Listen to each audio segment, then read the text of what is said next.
জীবনে প্রথম আজকে বড়ি দিতে বসেছি আমার মায়ের সঙ্গে। আজকে প্রথম বড়ি দিব। আর আমি প্রথমে দেখছিলাম মায়ের সাথে যে মা কিভাবে দেয়। আমি এসে দেখি যে মা অর্ধেকের বেশি বড়ি দিয়ে ফেলেছে।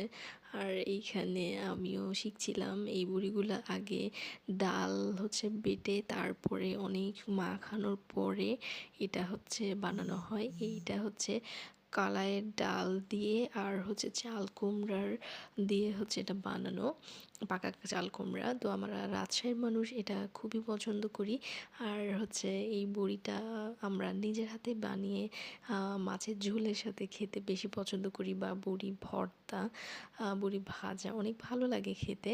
আর নিজের হাতে এই প্রথম বড়ি দিলাম, এত ভালো লাগছে দেখে, চোখেরই একরকম শান্তি। আসলে শেখাও হয়ে গেল, সাথে একটা অভিজ্ঞতা হয়ে গেল। এগুলা ইউনিক কাজ করতে আসলে মাঝে মধ্যে খুবই ভালো লাগে। আর আমার মায়ের বড়ি বানানো অনেক সুন্দর হয়, মাশাআল্লাহ।